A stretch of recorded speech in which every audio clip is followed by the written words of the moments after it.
पढ़ें ध्यान से इस क्वेश्चन को।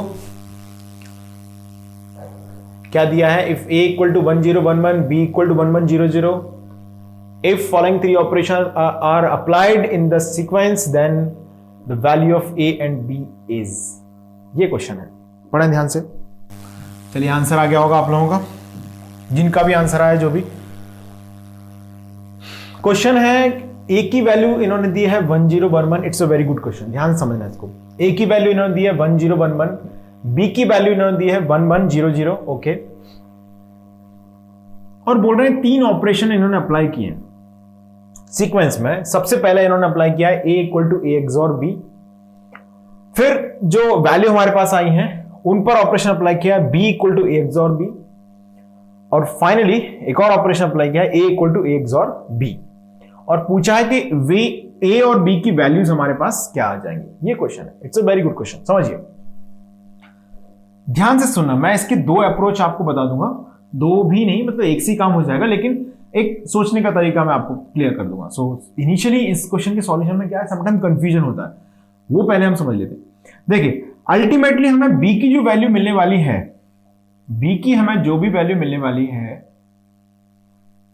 उसके बारे में एक बात तो बहुत क्लियर है कि b की वैल्यू मिलेगी सेकंड ऑपरेशन से, क्योंकि b के लिए कोई ऑपरेशन और अप्लाई नहीं किया है। Second operation is the final operation for the b, यानी कि b हमारे पास जो भी आएगा वो सेकंड ऑपरेशन से आएगा। तो b इक्वल टू क्या लिख सकता हूं मैं, a XOR b, जैसा कि इन्होंने मेंशन किया है।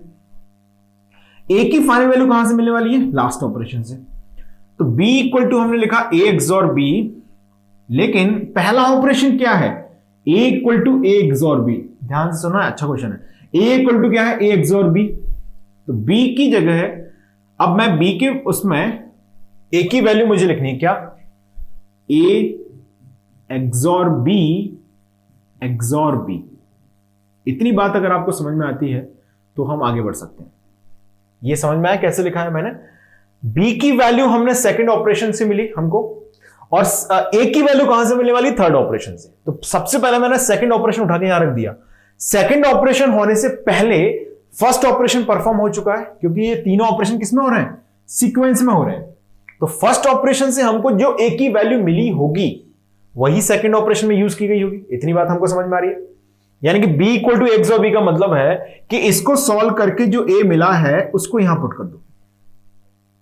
It's a common sense. Okay okay, यहां पर हम b इक्वल टू लिख रहे हैं। अब एसोसिएटिविटी ये फॉलो करता है, तो मैं ऐसे इसको ब्रेक करके लिख सकता हूं। अरे इतनी बात क्लिक कर गई सबके दिमाग में।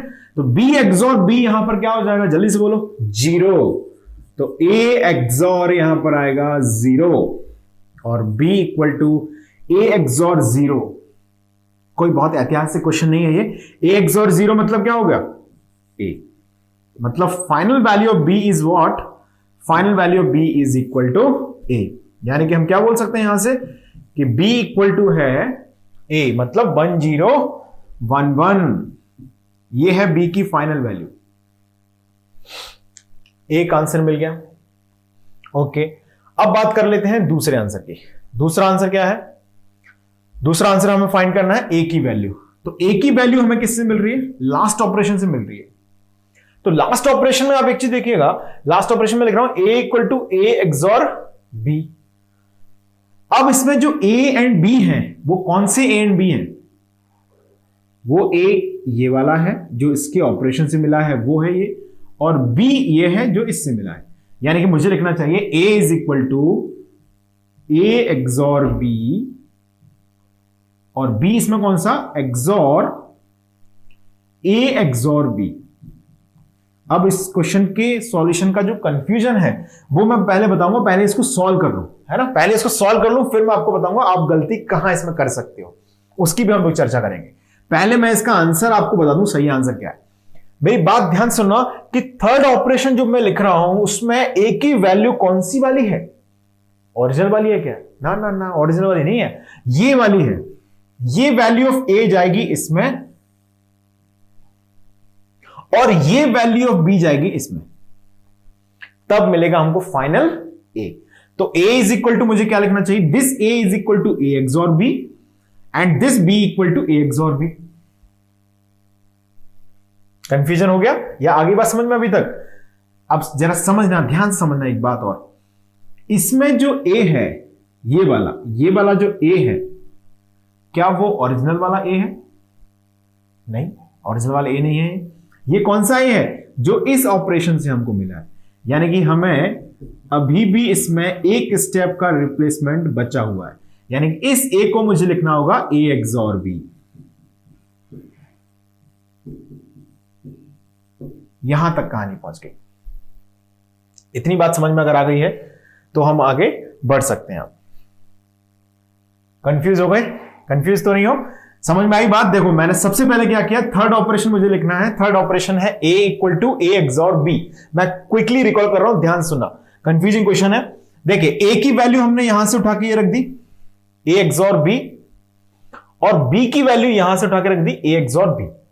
लेकिन जो b की वैल्यू मैं रख रहा हूं उसमें जो a है वो ये है, ये a इसके रिजल्ट से आया है, ये a ओरिजिनल वाला नहीं है। ये a कौन सा है? ये वाला है। तो मैंने इस a को रिप्लेस कर दिया यहां पर। This a is equal to a XOR b। अब आप इसे सॉल्व करेंगे जब, तो एक्सॉर अब a b वही है जो ओरिजिनल वाले हैं। अब इनकी वैल्यूज दी गई हैं, सीधे क्या करोगे, ऐसे कर दो a एक्सॉर a, क्योंकि ये एसोसिएटिविटी को फॉलो करता है तो हम इजीली इसको आंसर कर सकते हैं। कोई भी दो कंबाइन कर लें आप तो इसका आंसर आएगा 0। 0 XOR with b is 0। Okay, sorry, 0 XOR with b is b, b XOR with 0 is b, यानी कि a की वैल्यू आ जाएगी b, a is equal to आ जाएगा b। क्लियर है? एक और अप्रोच बताता हूं a की वैल्यू फाइंड करने की। ये अगर आपको कंफ्यूज कर रही है तो let's talk about another approach to find the value of a। ये मैंने बिल्कुल सही सॉल्व किया है ना, ये मत सोचना कि सर ने कुछ भी अप्रोच लगा के फाइनल आंसर निकाल दिया है। ये मेथड बिल्कुल सही है और ये आंसर भी सही है। a इक्वल टू b आ गया, मतलब a की वैल्यू हमारे पास आई है, वो है जो b था। b क्या था? 1100। ठीक है, अब इसमें a की वैल्यू कैलकुलेशन का मैं एक और अप्रोच आपको बताता हूं। देखिए a इज इक्वल टू हम लिख रहे हैं a XOR b। Okay, b की फाइनल वैल्यू हमको क्या मिली है? b की अल्टीमेट वैल्यू जो हमें मिली है वो क्या है? b इक्वल टू a मिला है। b इक्वल टू हमको क्या मिला है? a, यानी कि यहां पर मुझे क्या लिखना चाहिए? b की वैल्यू लिख देनी चाहिए मैं यहां पर a, जो ओरिजिनल a है वो, और जो a है उसकी वैल्यू हमको क्या मिली है? बताओ जल्दी से। a एक्सॉर b मिली है, तो a की वैल्यू यहां पर रख दो a एक्सॉर b। तो a इक्वल टू आएगा a XOR a XOR b। Answer आ गया 0 एक्सॉर b, तो आंसर आ गया a इक्वल टू b। मैंने ये लेंथी अप्रोच क्यों बताई आपको? To make your analysis clear, यानी कि आपको थोड़ा सा ना क्वेश्चंस पे घूमना भी आना चाहिए कि किस तरह से क्वेश्चन को हम एक्चुअली प्रोसीड कर सकते हैं। What are the various possible ways. एक ये हो गया। गलती यहां पर क्या करते थे, मैं गलती की भी बात कर रहा था कि आप लोग ये गलती कर सकते हैं। गलती क्या कर देते हैं? गलती होती है ये, देखो पहले आपने क्या किया, यहां पर b की वैल्यू फाइंड की, b इक्वल टू मिल गया a, तो हम खुश हो गए, b इक्वल टू मिल गया a। b equal to a जैसे ही मिला तो वैसे ही हम क्या करते हैं, यहां पर आके a की वैल्यू फाइंड करने के लिए हम क्या करते हैं, a की जगह वही रखा हमने और b की जगह ले जाकर रख देते हैं a, और आंसर मिल जाता है 0, और एग्जाम में मिल जाता है 0.33 माइनस का। समझ पा रहे हो? होता क्या है, a एक्सॉर a जब आप लिख रहे हैं, ध्यान रखें, जब मैंने यहां पर b को रिप्लेस किया है a से, तो ये जो a है, ये जो a है वो ओरिजिनल वाला a नहीं है। ये a तो ओरिजिनल वाला है, ओरिजिनल मतलब जो सबसे पहले वैल्यू थी वो है, लेकिन अब ये a वो नहीं है जो मैं बता रहा था। अब ये a है, a एक्सॉर b के बाद जो मिला है वो a है। यहां पर जो a लिखा है वो पहले ऑपरेशन के बाद जो रिजल्ट मिला है वो है a। क्लियर है सभी को? तो इसका आंसर आएगा, ये अप्रोच आपकी गलत हो सकती है। This is the right answer. a equal to b, यानी कि a की वैल्यू क्या आएगी? 1100। आप क्या गलती कर सकते थे वो मैंने बता दिया है। क्लियर है ये क्वेश्चन? आई थिंक कि आप सबको ये क्वेश्चन समझ में आया होगा। कंफ्यूजन है तो मेरे जो मैंने डिस्कशन किया है उसको दोबारा से आप सुनिएगा इसी वीडियो को थोड़ा सा पहले जाके, तो आपको क्लियरली समझ में आएगा। मैं एक एक बात वहां पर कर रहा हूं लेकिन आपको एनालाइज इसे करना होगा अपने आप से। चलिए अब हम बात कर लेते हैं नेक्स्ट क्वेश्चन की। रीड करें इसको। Find the output y in the circuit shown in figure. Output y पूछा गया है इस गिवन सर्किट में। चलिए ट्राई करेंगे इसको। चलिए क्वेश्चन को पढ़िएगा। Find the output y in the circuit shown in figure. इस सर्किट के अंदर आउटपुट y आपसे पूछा गया है। स्क्रीन को रोकें और सब लोग ट्राई करें। चलिए सॉल्व करते हैं अब इसको। यहां पर हम x इनपुट दिया गया है यहां से, ओके, और ये भी x इनपुट है। तो ऑब्वियस है कि जो पहला XOR गेट है उसको इनपुट में मिलेगा x और दूसरा इनपुट भी x। तो x XOR x का आंसर होता है हमेशा 0। ओके, अब यहां से x जा रहा है हमारा, this is x and here 0। So 0 XOR with x means what? This is x itself. यहां पर आ गया x और ये x जो कि ओरिजिनल इनपुट है वो यहां से आएगा। तो x XOR with x makes y equal to 0. तो y equal to 0 is the answer for this question. समझ में आया? x XOR x हुआ तो 0 मिला, 0 XOR x हुआ तो x मिला और x XOR x हुआ तो फाइनल आंसर मिला y equal to 0. क्लियर? चलिए आगे बात करते हैं नेक्स्ट क्वेश्चन की। रीड करें इसको। Find the output y। Circuit दिया गया है, स्क्रीन को रोकें और ट्राई करें एक बार। चलिए सॉल्व करते हैं। फर्स्ट XOR, सेकंड, थर्ड और आगे लिया है 20th तक, यानी कि लाइन से इन्होंने 20 XOR गेट कनेक्ट कर दिए। ये क्वेश्चन गेट में आया हुआ है। लाइन से इन्होंने 20 XOR गेट को कनेक्ट कर दिया है। अब उसके बाद आपसे पूछा कि आउटपुट यहां पर क्या आएगा। तो हम देख लें शुरुआत के लेवल में क्या हो रहा है। आपने 1 और x को एक्सोरिंग कराया पहले स्टेप में। वेरी फर्स्ट XOR गेट क्या कर रहा है? 1 और x को एक्सोरिंग कर रहा है, यानी कि x XOR 1 अगर हम करते हैं तो आंसर आता है x बार।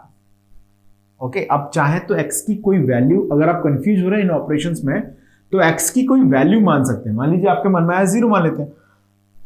0 माना तो 0 XOR विथ 1 मतलब क्या आएगा? 1 आएगा। ओके, अब हम यहां पर मान लेते हैं x की वैल्यू को 1, तो 1 XOR विथ 1 क्या आएगा? 1 XOR विथ 1 आएगा 0। यानी कि जब आप x को 0 मान रहे हैं तो आंसर आ रहा है 1 और x को जब हम 1 मान रहे हैं तो आंसर आ रहा है 0। यानी कि यहां पर क्या आ रहा है? अल्टीमेटली x का कॉम्प्लीमेंट आ रहा है। क्लियर है सभी को? तो x को हमने यहां से भेजा x bar XOR with x, यानी कि x XOR विथ x बार। अब इसके अंदर आप x की जो वैल्यू मानना चाहे मान सकते हैं। 0 मानी मैंने तो ये कॉम्प्लीमेंट 1 हो जाएगा तो आंसर आएगा 1। आपने 1 मान लिया तो कॉम्प्लीमेंट 0 हो जाएगा, तो 1 XOR 0 इज ऑल्सो 1, यानी कि आंसर इज ऑलवेज 1। यानी कि इसका आंसर यहां पर आएगा हमेशा लॉजिक 1। अब ये x यहां से आ रहा है, ये 1 यहां पर है। 1 और x की एक्सोरिंग करेंगे तो आंसर क्या मिलेगा? 1 XOR with x bar, sorry 1 XOR with x means मिलेगा x बार। हमने फर्स्ट, सेकंड एंड थर्ड को नोटिस किया। तो फर्स्ट में हमने जो अप्लाई किया उससे फर्स्ट का आउटपुट मिला x बार, सेकंड में हमको मिल रहा है आउटपुट 1, थर्ड में मिला x बार। अब ऑब्वियसली यहां से आगे क्या जाएंगे? फोर्थ पे। अगर फोर्थ पे आप जाएंगे, समझना मैं लिख नहीं रहा, यहां से x गया ऐसे, यहां से x बार गया, तो फोर्थ का अगर हमने लिखा होता यहां पर तो फोर्थ का आउटपुट हमको मिलता लॉजिक 1 और ये 1 फिर से फिफ्थ पे जाता और x के साथ, तो 1 एंड x मिलके क्या बनाते? फिर से x बार। अब इसमें हमें थोड़ी सी एनालॉजी समझनी चाहिए। एनालॉजी क्या बन रही है कि फर्स्ट का आउटपुट मिला x बार, सेकंड का मिला 1, थर्ड का मिला x बार, फोर्थ का मिला 1, अगर आप फिफ्थ का लिखेंगे तो फिर से मिलेगा x बार। यानी कि जो इवन नंबर आउटपुट्स हैं वो आ रहा है लॉजिक 1 हमेशा, ओके, और जो ऑड नंबर आउटपुट है वो आ रहा है x बार, चाहे वो फर्स्ट का हो या थर्ड का हो या सेकंड का हो या फोर्थ का हो। यानी कि अगर मैं आपसे पूछूं कि 20th XOR गेट का आंसर क्या होगा, तो ऑब्वियस है दैट्स अ इवन 1, यानी कि इवन का आंसर जो सेकंड का आ रहा है वही इसका आंसर होगा, यानी कि y equal to 1 will be the answer. ये आंसर होगा कंप्लीट यहां पर। अब मान लीजिए मैं आपसे पूछूं इसमें कि आप बताओ आंसर 35th का क्या होगा, 35th एक्सॉर गेट। जैसे यहां पर तो 20 ही इन्होंने कैस्केड किए हुए हैं, मान लीजिए 35 पे एक्सॉर गेट की बारे में बात की जाए तो 35th यानी कि ऑड, ऑड मतलब x बार। क्लियर। अब आपसे कोई पूछे कि थाउजेंड्स नंबर पे जो एक्सॉर गेट लगा हुआ उसका आउटपुट क्या होगा, मान लीजिए यहां पर लाइन से मैं 1000वां एक्सॉर गेट तक कनेक्ट कर दूं, देन वहां पर आंसर क्या आएगा, ऑब्वियसली 1। 1001 पर आंसर क्या होगा, ऑब्वियसली क्या होगा, x बार। क्लियर है सभी को। यानी कि अगर हम देख रहे हैं यहां से तो इवन नंबर पे आ रहा है 1 और ऑड नंबर पे आ रहा है x बार, दैट्स ऑल। चलिए अब एक लिखेंगे नोट पॉइंट यहां पर, right a note point, write a note here।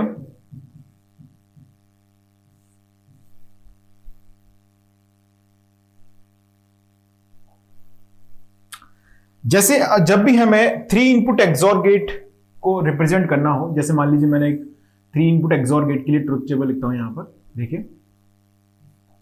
3 variables हमने लिए A, B, C, और यहां पर हम 3 इनपुट के लिख रहे हैं तो यहां पर आएगा A XOR B XOR C। ये आ गया 3 इनपुट एक्सॉर गेट का रिप्रेजेंटेशन। अब हमें एक चीज मालूम है, XOR gate follows the associativity principle, है ना। तो एसोसिएटिविटी को ये फॉलो करता है, मतलब हमें ये पता है यहां से कि जब भी आपको A XOR B XOR C की वैल्यू फाइंड करना हो तो हम चाहें तो ऐसे कर सकते हैं, A XOR B XOR C, क्योंकि हमने पढ़ा भी ट्रुथ टेबल किसके लिए, 2 इनपुट एक्सॉर गेट के लिए, 0 0 पर 0, 0 1 पर 1, 1 0 पर 1, 1 1 पर 0, यानी कि A is equal to B means 0, A is not equal to B means 1। ये हमने ऑलरेडी एक्सॉर गेट के लिए सीखा हुआ है। तो पहले मैं यहां पर 8 डिफरेंट पॉसिबिलिटीज को लिख रहा हूं, देन वी विल टॉक कि यहां पर हमारा आउटपुट किस तरह से इंप्लीमेंट हो जाएगा।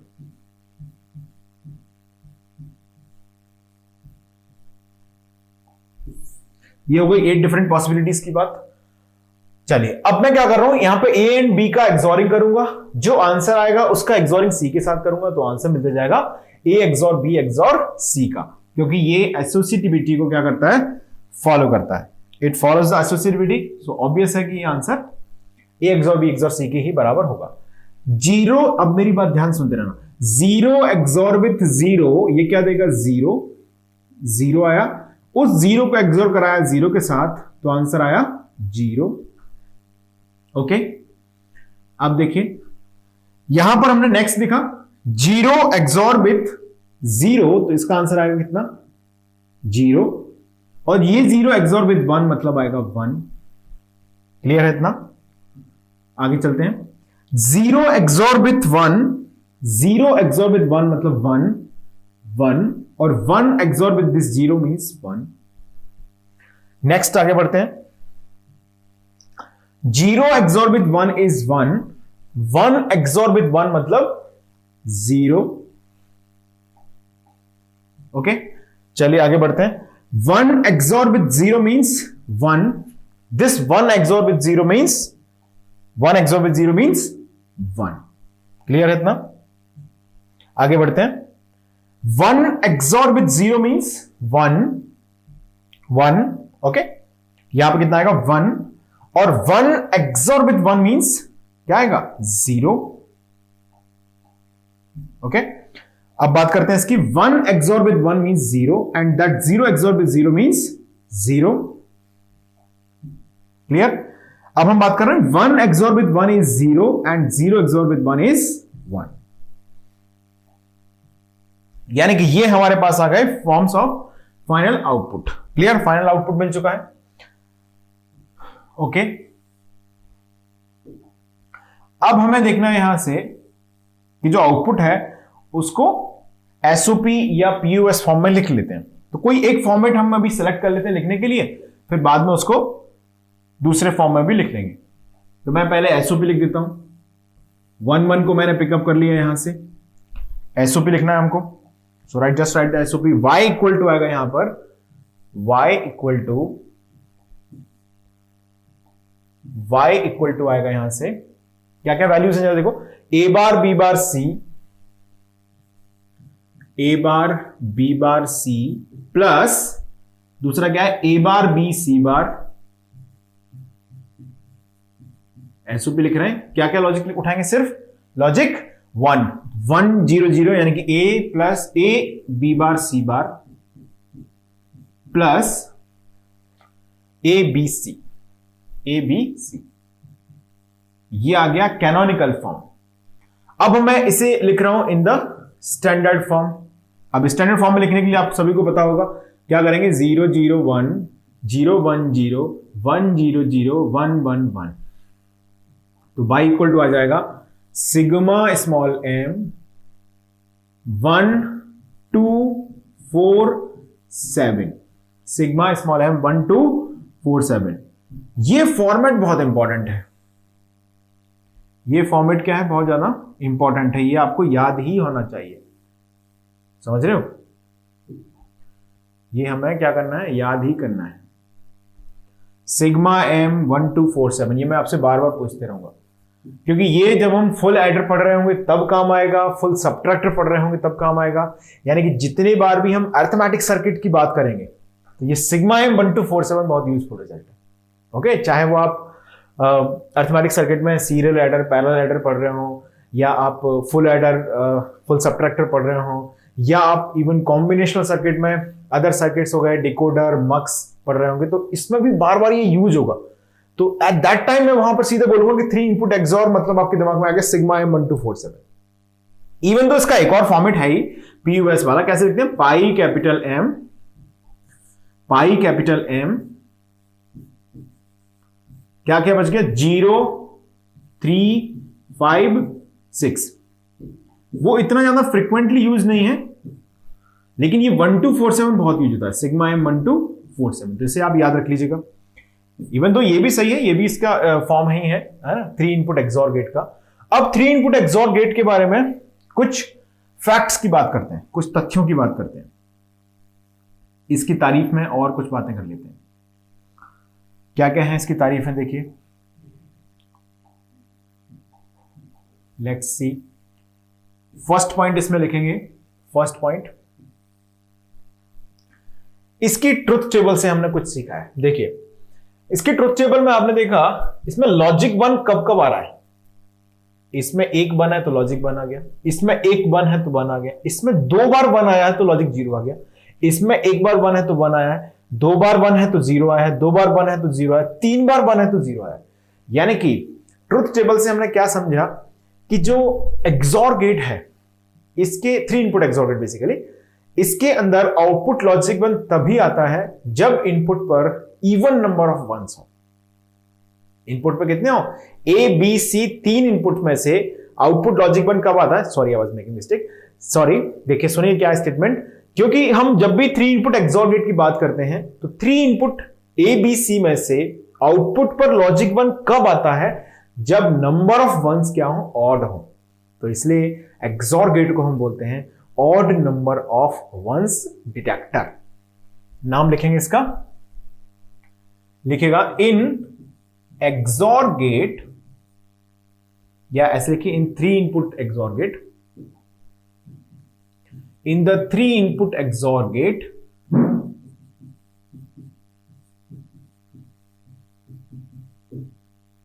output is logic 1 only if number of ones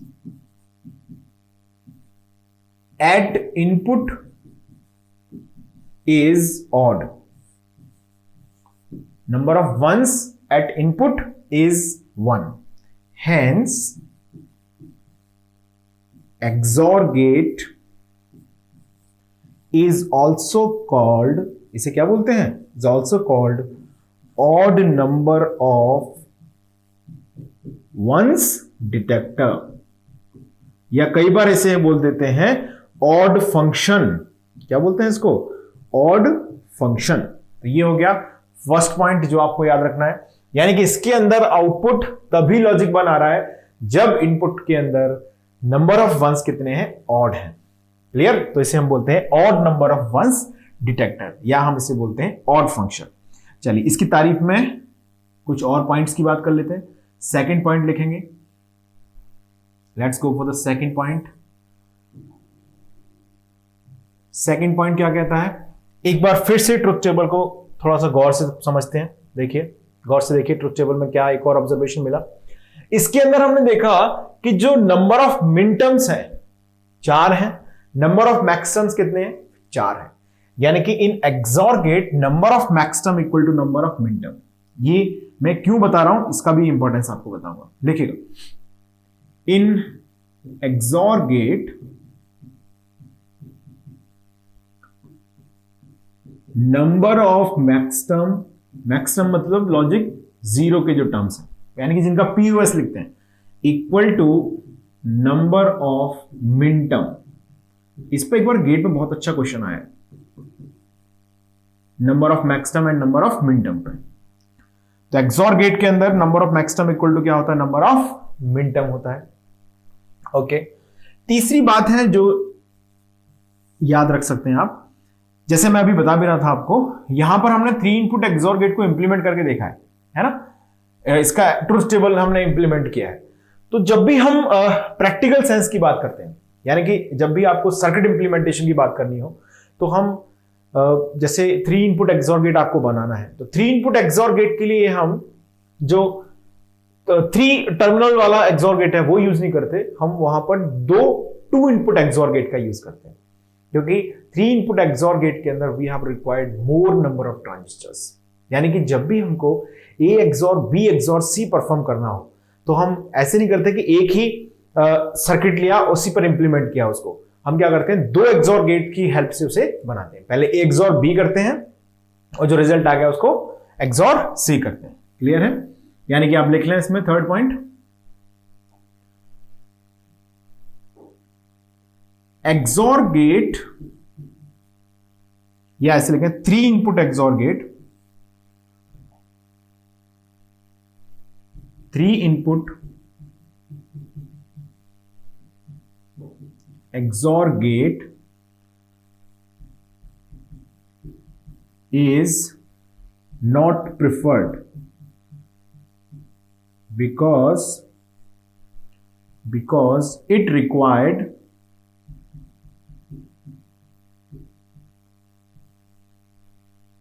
more transistors.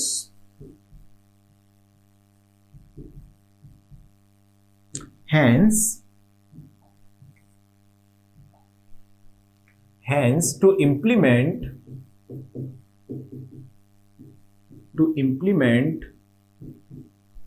3 variables A, B and C, to implement 3 variables A, B and C, we use two inputs, two input XOR gate। जैसे बनाते हैं ना इस तरह से, इस तरह से ये 2 इनपुट हो गए A, B और ये C, और यहां पर आ गया Y। क्लियर? तो यहां पर आपने लिखा A XOR B, यानी कि हम 3 इनपुट XOR गेट से इंप्लीमेंटेशन जनरली नहीं करते, इस तरह से इसे इंप्लीमेंट किया जाता है। क्लियर है यहां पर बात इतनी? ओके, चलिए अब आगे बढ़ते हैं, नेक्स्ट हेडिंग करेंगे